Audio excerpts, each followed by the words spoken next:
ginisang kangkong for today's video.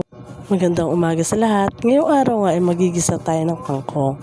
Sa isang mainit na kawali, maglagay tayo ng bawang.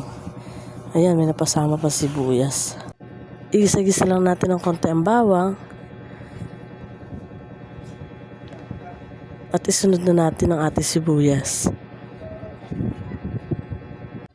Ayan, pagkagisa nga ng ating bawang, isinunod ko na rin ang sibuyas. Gisa-gisahin lang natin siya hanggang sa pumula. Pagkatapos naman nun, ilagyan natin ating isang plangganang kangkong. Pero kapag naluto yan, ang unti na lang. Ayan, unti-unti lang ilalagay natin ang kangkong. Halos puno na ang kawali.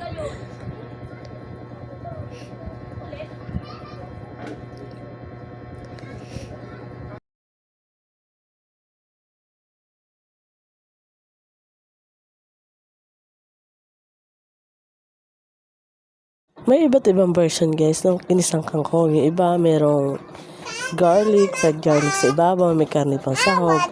Ako wala, basta ginisa lang. Pagkatapos may ilagay natin ang kangkong, lagyan na natin ng konting magic sarap, paminta, kaunting paminta,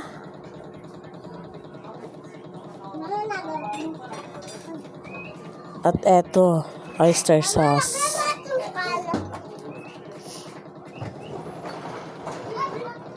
Napakasarap nito guys.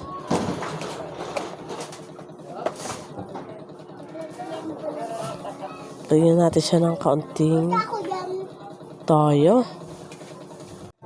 Tuloy-tuloy lang tayo sa paglagay ng toyo guys. Tama-tama lang yan, hindi siya maalat. Napakasarap, malasa. At take note guys, hindi mo na siya kailangan sabawan kasi kusa siya magsasabaw ng kanila. Ayan. Pagkatapos haluin lang natin ng yung lahok ay kumalat sa mga kangkong, maging balance ang lasa, at saka natin takluban. Hintayin natin, yan, pinuklat ko na ulit, hindi talaga nakatiis.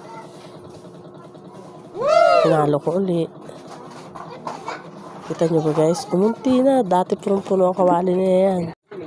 Kunting-kunti na lang, malapit na maluto ating recipe for today's video, ang kangkong.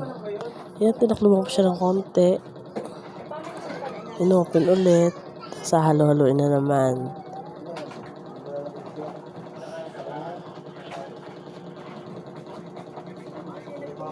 Yung iba hindi nagsasama ng tangkay, puro dahon lang. Pero napakasarap ng tangkay nito. Mas gusto ko pa nga yung kaysa dahon eh. Na guys, malapit nang maluto. Kunting halo-halo na lang. Ayan na nga. Malambot na to guys. Luto na. Patitikman natin to sa ating taga-tikim. Wait lang. Patitikman na sa kanya kung masarap.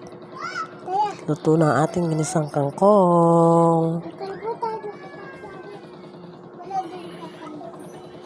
Thank you for watching.